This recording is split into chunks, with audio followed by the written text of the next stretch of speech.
I hate reading too.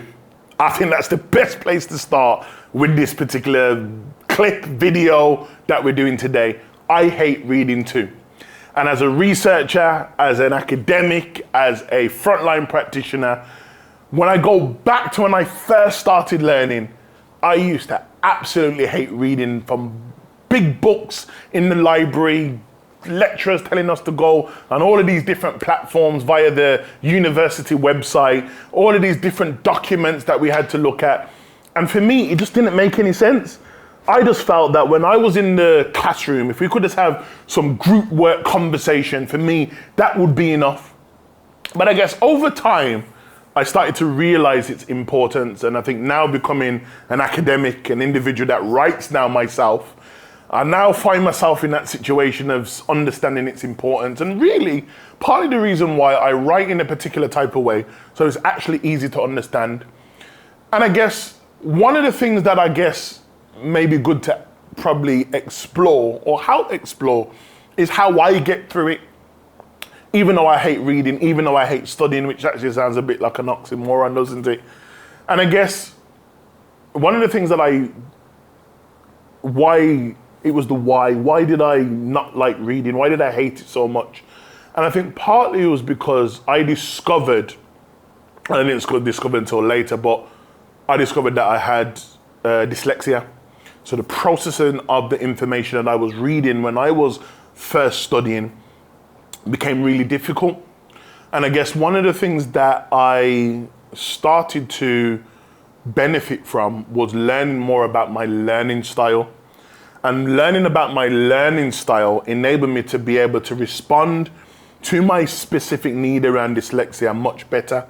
So my learning style actually was audio, it was a little bit kinesthetic, and a lot of it was around kind of listening, being able to have conversations with individuals.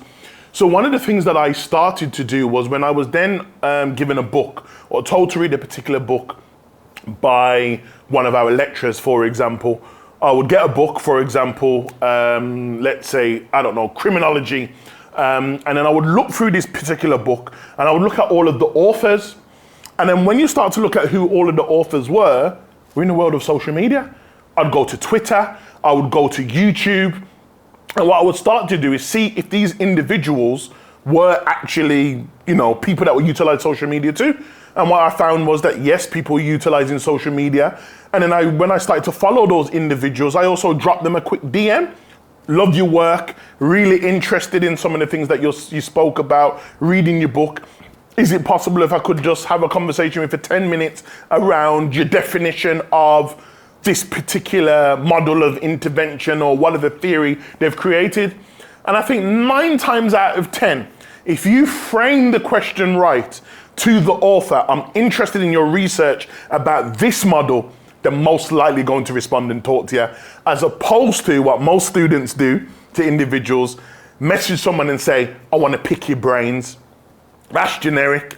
Be very specific about what it is that you want to talk about. But then also what I also learned, if I couldn't get through those individuals through a social media platform, I'd look on YouTube, I'd listen to Spotify, and guess what I noticed? Loads of those academics want to tell people about their research. They want to disseminate the stuff that they're doing.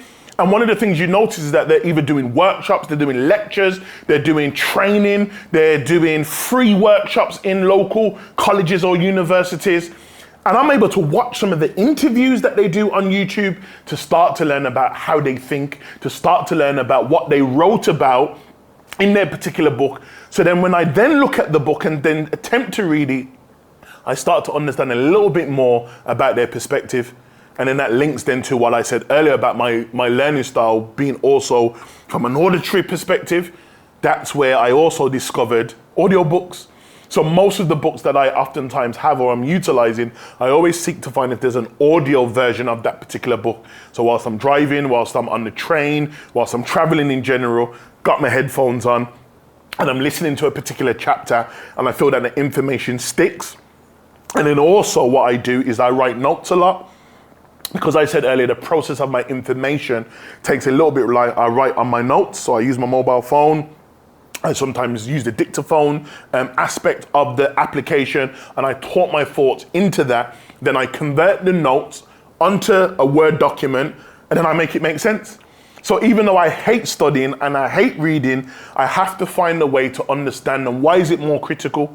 Because if you want to be an individual that is an expert, if you want to be an individual that wants to do really well for your studies, you have to be an individual that is able to understand the most contemporary research and make it make sense and apply it to whatever you see happening with children and young people, for those of you that want to research the things that I'm interested in.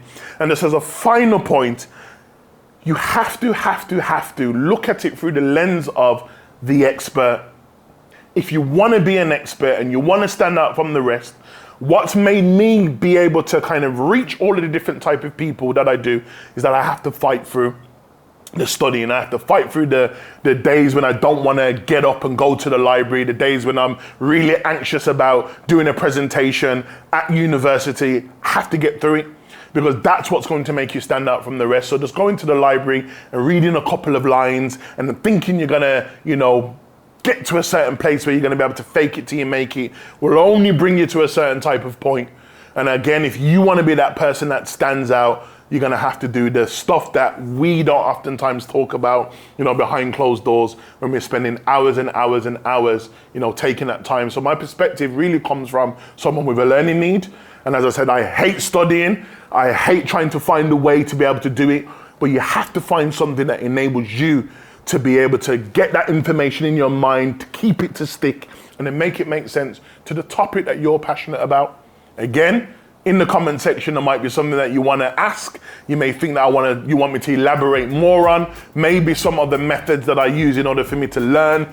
Drop them in the comment section. It will be definitely something we'll utilize in a future video.